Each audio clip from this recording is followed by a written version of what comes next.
Hello friends, welcome back to Toy Lips. Today we will be taking a look at the Jazwares Halo Spartan Collection Series 4 June. He comes in the standard window box packaging with all of the accessories and optional parts clearly displayed. Hands, head, weaponry, and on the side, tiny little picture, mostly clean. Back you get a little tease of the other characters in the wave. And on the bottom, nothing. Other side, it's just a little more window and a UNSC logo on top. Let's get into it. C-130 rolling down the lips. Right out of the package, we have Spartan Commando June. He is all that's left of the ill-fated noble team, and a survivor of the destruction of the planet Reach. You can live that story in 2010's fantastic Halo Reach for the Xbox. Today, we're here for the toy. Let's take a closer look. Alright, to go over the aesthetic of the figure, we've sort of vanillaed him out. I've put the helmet on and put on some fisted hands so he's not gripping and pointing at nothing. You know what I mean? The interesting thing is that the story of Reach was sort of already established before the release of that game. And so you knew going in that all of these people pretty much were going to die. And I don't know, I think that really sort of made it for me. It was just sort of surreal and tragic, and a fantastic game all around. Dang, Toy Lips, why you so dark?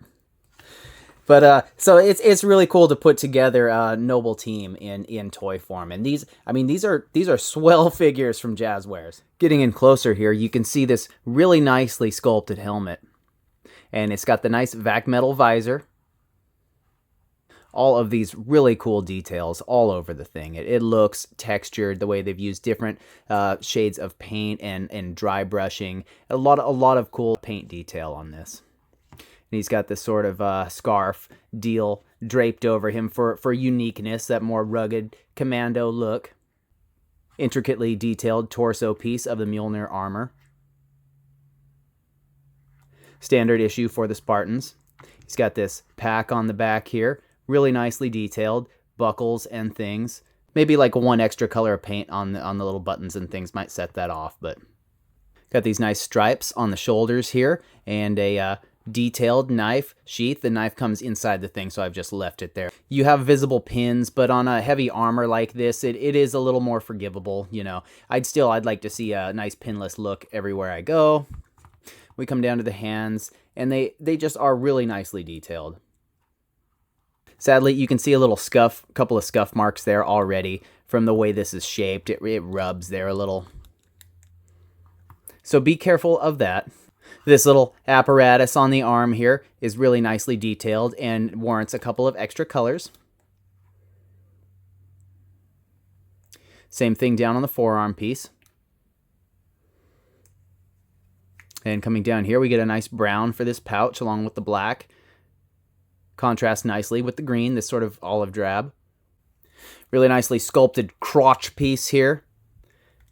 Thigh action, some juicy thigh action, and this is cool. These Jazwares Halos, they always have weapon storage on the figure proper, and it'll be like concealed. You see this little piece here; it's rimmed, means like something's going on there. And if you can find your way to picking that out of there, yeah, you will find that it's meant to be flipped around, and it has a little peg there, and you can port weapons on there. That is a really nice touch. We'll just put that back for now. Coming down the legs, you get these nice knee pads. A lot of great sculpting. Extra colors of paint. A little muddy right there. There's even, ribs on the knee pits and all of that. Coming down here to the feet. You see hinges here. More visible pins. But it sure isn't the end of the world. He looks really nice. Par for the course, I think these Jazwares Spartan Collection Halo figures look really nice generally. And I'm really glad they brought back the vac metal visor. For accessories, I gotta say, I love the complement on these Spartan Collection figures.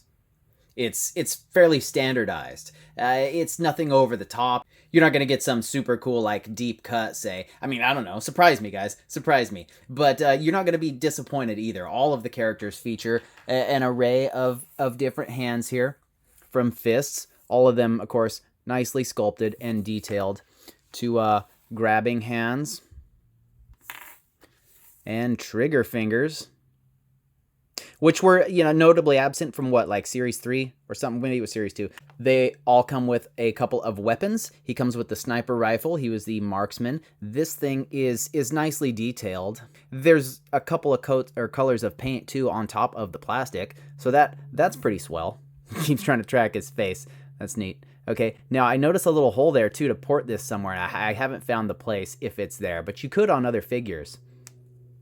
Nicely sculpted magazine and an aperture there for just ludicrous zoom. It's got these bipod legs, but they're pretty well, they're a little silly.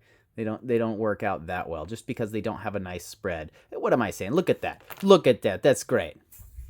He's got this nice pistol that I've got him holding here. And he can, of course, port that right here on his leg. You could go both ways, hand and on the legs. It looks like he's drawing that sucker. Now, that's the other thing is look out on these figures. Is you might just discover like a weapon port somewhere. Often some of them do have them on the back. And he and some of them do come with an unhelmeted head. Photo Realtek, this is not, but it does look good, and it's got some extra, some added detail, some battle damage. And let's not forget this little knife that comes pre-inserted, and it's just a flat black, super tactical. Some extra detailing there. Very nice. You go ahead and you hold that, bud. So how could you be mad about any of that? Checking out their articulation, there are, of course, some ups and some downs. I thought it would be rather illustrative to have him with the rifle here, which he can hold properly in both hands here. Trigger finger, grip, and so on. However, he's not going to be able to, say, fire it from the prone convincingly because you get nothing on that head. It just comes right off with just the slightest. The slightest desire for some upward tilt here. But you can see with that out of the way, it does have this really nice hinge on it. Come way down and way back. It's a big head, and it's restricted by the stuff on here, and I don't know. Now I've got it stuck. But there's just not a lot of room for it to move around, you know? So you really don't get more than just looking straight on. Down just that little bit there.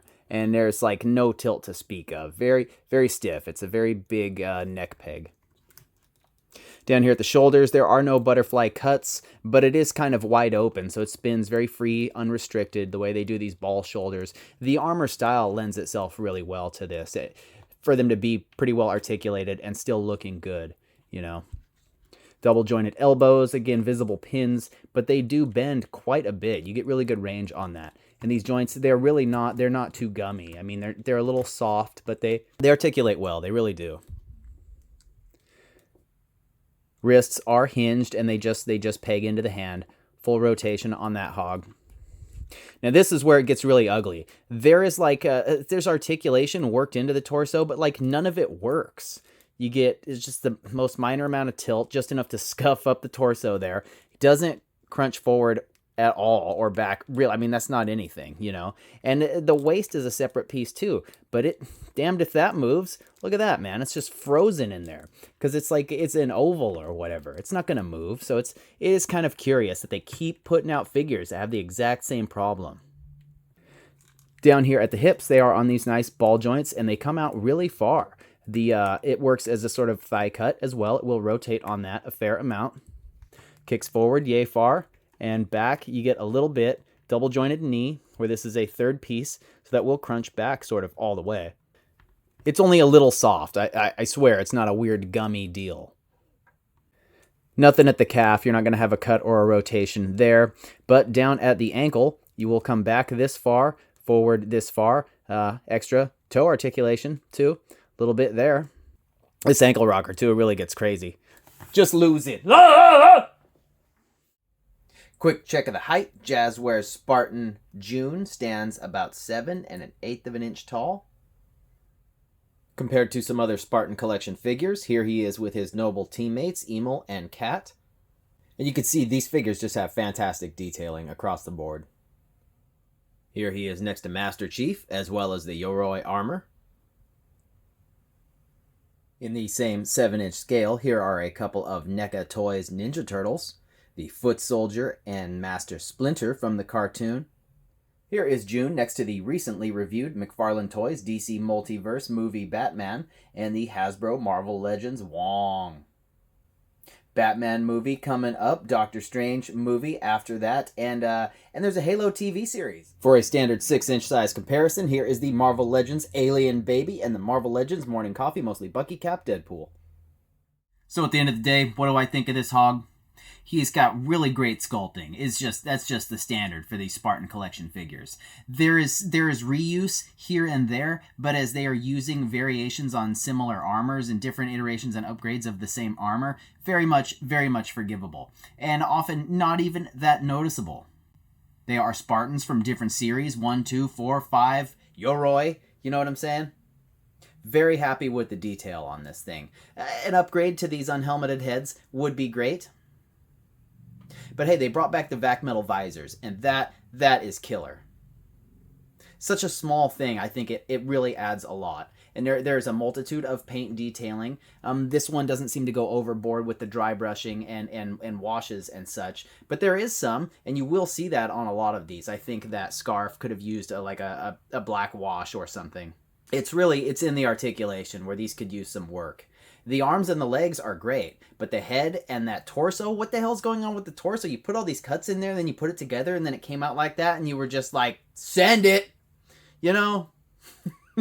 It's hard to stick up for you when it's like that. But there is great ankle rocker here. I'm glad to see that the Spartan Yoroi, the samurai one, looks great, but he's missing ankle rocker, and that hurts, man, that hurts. And he's, of course, got the same terrible torso articulation problems. Maybe some butterflies in the shoulders, if that could help you get around the armor, but he is able to put 2 hands on a rifle.